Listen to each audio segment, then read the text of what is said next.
Awalnya Kitab Undang-Undang Hukum Pidana atau KUHP bernama Wetboek van Strafrecht voor Nederland-Indië, buatan pemerintah Belanda, diberlakukan pada tahun 1918. Setelah Indonesia merdeka, lewat Undang-Undang Nomor 1 Tahun 1946, KUHP lahir dan menghapus aturan warisan Belanda, kemudian menjadi acuan hukum pidana positif hingga sekarang. Undang-undang KUHP yang berlaku saat ini dinilai sudah tidak relevan dengan dinamika zaman dan kondisi hukum di Indonesia.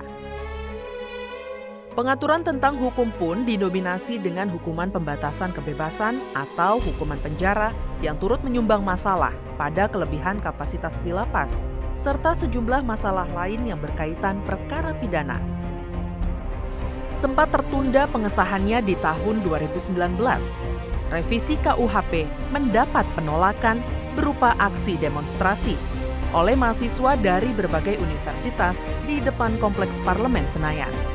Kini, revisi KUHP masuk dalam prolegnas jangka menengah tahun 2020 hingga 2024 dan prolegnas prioritas tahun 2022.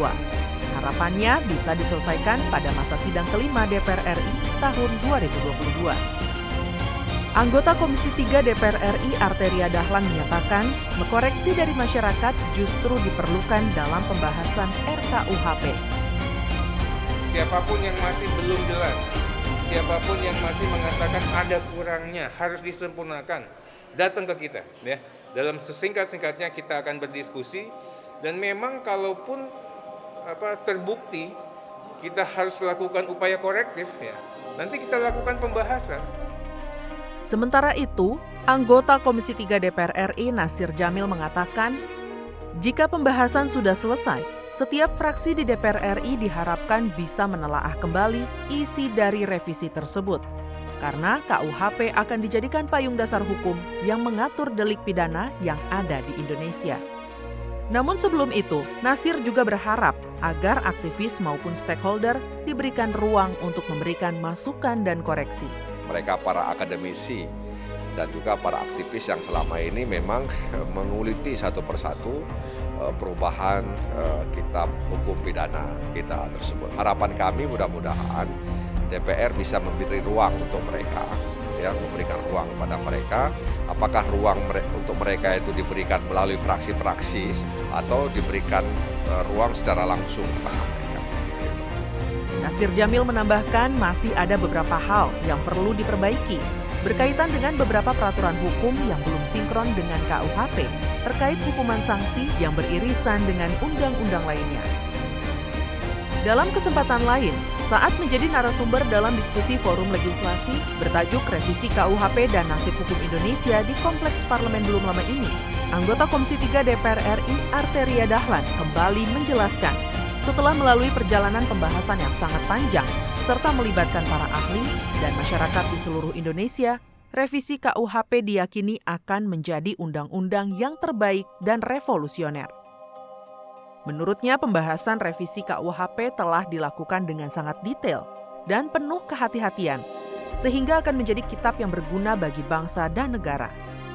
Saya bersaksi bahwa RKUHP ini mungkin satu-satunya undang-undang atau RKUHP atau rancangan undang-undang yang terbaik yang pernah ada di Republik ini.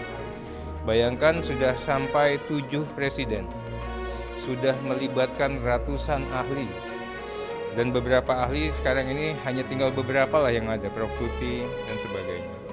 Ya. Melibatkan semua elemen masyarakat tanpa ada yang kurang, dari Sabang sampai Merauke. Satu-satu perkata, tidak hanya ayat, ya, diksi kata pun dibahas. Terkait 14 isu krusial yang menjadi sorotan publik, PLT Dirjen Peraturan Perundang-undangan Kementerian Hukum dan HAM, Dahana Putra mengatakan, sejak penundaan pembahasan revisi KUHP di tahun 2019, pemerintah bersama DPR RI telah melakukan sosialisasi yang masif kepada para stakeholder dan seluruh masyarakat di Indonesia sebagai upaya penyempurnaan revisi KUHP. Waktu itu kami pun juga melihat berbagai perkembangan yang disampaikan oleh masyarakat, mahasiswa, maupun juga media. Nah, itu ternyata kami menghimpun ada 14 klaster yang dituntut oleh masyarakat mahasiswa. Nah tentunya 14 klaster ini kami pun juga mendalami. Jadi waktu 2019 itu ditunda pembahasannya dan kami pun juga sampai saat ini pun juga melakukan langkah-langkah.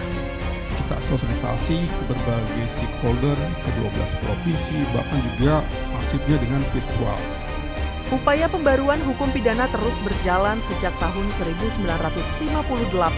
Penyusunan revisi KUHP selalu menarik perhatian publik dan menimbulkan kekhawatiran masyarakat terkait substansi atau norma baru dan tak jarang menimbulkan pro dan kontra.